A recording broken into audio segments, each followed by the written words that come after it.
दोस्तों 23/6/2025 पूरे वाला ਦੀ ਸਬਜ਼ ਮੰਡੀ 'ਚ ਖੜੇ ਆ। ਸਿੰਧੜੀ ਆਧਾਰੀ ਅੰਬੇ ਜੀ ਤੁਹਾਡੇ ਸਾਹਮਣੇ ਸਾਰੀ ਦੀ ਕੁਆਲਿਟੀ ਵੇਖੋ ਜੀ, बेहतरीन की क्वालिटी मंडी बचा जी सानू बेहतरीन किस्म दा।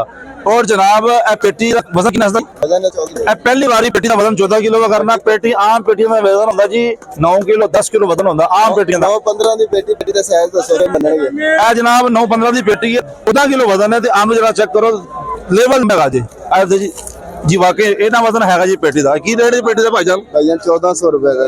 1400 रुपए 14 किलो वजन है ते 1400 रुपए मंडी जो रेट पै रहा जनाब, ठीक है ना जी। एक पेटी है जी इन्होंने खोल के बनाई हो सकता है। नवी पेटी खोलेंगे नवा ब्रांड चक्कर कोई आगे कोई लाड़ अंबे कैसा आवे नवी पेटी खोलेंगे जनाब। नवी पेटी खुलाओ जी, ए पेटी को नवी खोलो जनाब, स्पेशल खोली जाए पेटी जी। आओ जी जरा इधर आ जाओ, बार दी खोलना यार।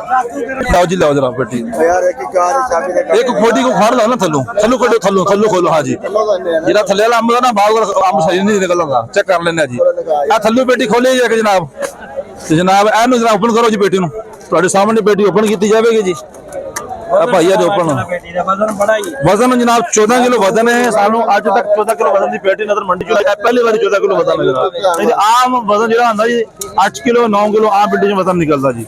आ देखो जी माशाअल्लाह जी सुभान अल्लाह जी आम पे बयान दा जी। ये भी अंब देखो अंब दा स्वाद भी बराबर जी बेहतरीन किस्म दा अंब जनाब। ਅਸੀਂ ਆਪਣੇ ਕਸਟਮਰ ਨੂੰ ਜਿਹੜਾ ਆਮ ਡਿਲੀਵਰ ਕਰਾਂਗੇ ਜਨਾਬ ਆਨਲਾਈਨ ਇਨਸ਼ਾਅੱਲਾ ਬੁਰੇਵਾਲਾ ਸਾਈਵਾਲ फैसलाबाद लाहौर जितों भी आर्डर आया इंशाल्लाह ਅਸੀਂ सप्लाई करांगे बेहतरीन क्वालिटी ਦਾ। कोई आम लग गया खराब है जिम्मेदार इंशाल्लाह।